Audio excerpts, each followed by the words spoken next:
It's time for discussions.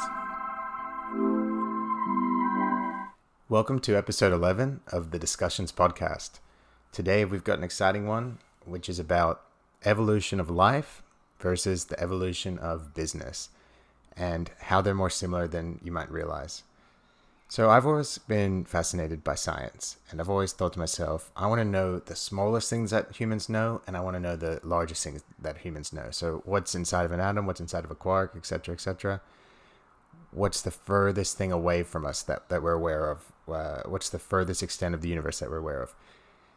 And one of my curiosities was, where did life begin? So I remember spending a full day once trying to understand where life began, and it is confusing because it's not proven or anything like that. It's just a range of theories. And a book that I really liked on this was The Selfish Gene by Richard Dawkins. And a really high level summary of how he discusses how life may have started is that imagine a shape that's self-replicating. So a shape, I can't remember if it's like made of silicone or picture just made of rock or something. And if something flowing through that shape reproduces into that same shape, then in essence, that's like the starting point of life, because you've got a self-replicating shape. And that's a really simplified explanation, but I like to think of that in my mind as the start of life, just a replicating shape that became more complex into a single-celled organism, then multicellular into a fish, into a land animal, into a mouse type thing, into a ape, into us. Ironically, it was a comedy YouTube channel, a comedy science YouTube channel that extended my knowledge on evolution, and it's called a tier list. And what the guy does who runs that channel is that he just compares animals as if they're in competition with each other, and he kind of scores their strength, and he puts some animals into the S tier, into the A tier, B tier, C tier, etc. And it's funny hearing him discuss dinosaurs, for example, because dinosaurs were around for hundreds of millions of years, and the way he talks about them is as if they have a choice. And when you expand it over, you picture 50 million years at a time, it really is how evolution works. So he'll say that, these dinosaurs were the main dinosaurs on land, but this one was not able to beat the other one. So what it did over 10 million years was grow 6-foot claws, and then it'll show the dinosaur with 6-foot claws. And that really happened, but it just happened by the process of evolution and genetic mutations that caused the claws to get slightly longer and longer. But when you look at it with a long time frame, it's as if the dinosaur, it wasn't working in its current body, and its genetics just decided to grow 6-foot claws, which helped it fight the other dinosaurs.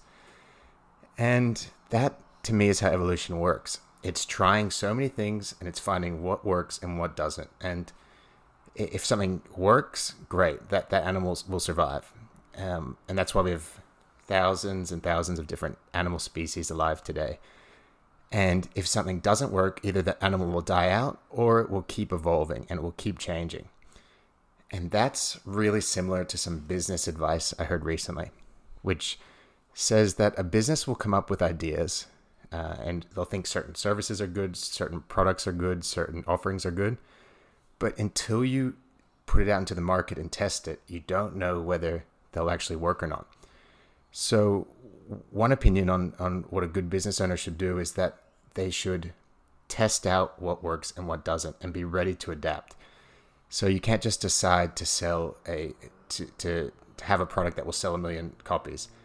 But what you can do is try out a few things. And if something's working, you put more effort into that, more funding into that, and do greater variations of that. And just like the environment told evolution what to do when it had those dinosaurs that their bodies weren't working, and it forced them to change, the market will tell you whether your business is working or not. And you'll basically be told whether to change or not. And you can either adapt or you can go extinct. And it reminds me of a Shark Tank episode where there was a man that had a very successful bakery in America, and he sold a range of products. And when they started pressing him on his sales, they realized that like 90% of his sales came from one thing, his famous apple pie. But he still had, 10 other products that he was trying to sell.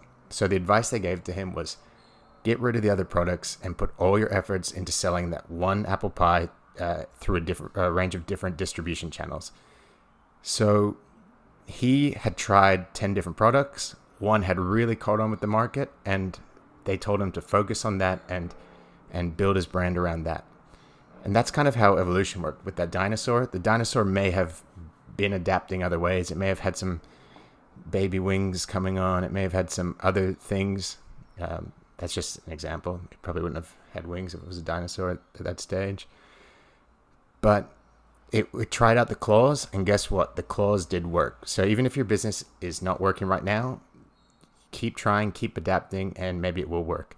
And in some of the books I've read lately, they pointed out that a lot of the greatest successes in business came, right after the point where the person felt like giving up.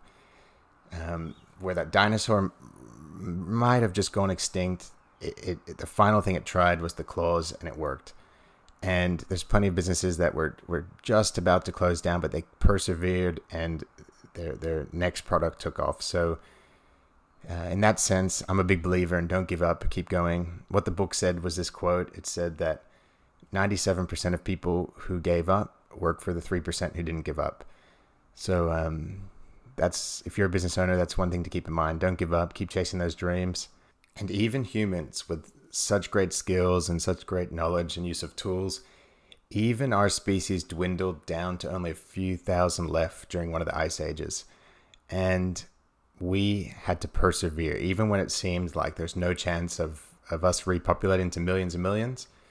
Down to a few thousand, we kept going, we kept evolving, we kept adapting, and we developed a culture that allowed us to survive that ice age and prosper, become the dominant species on Earth.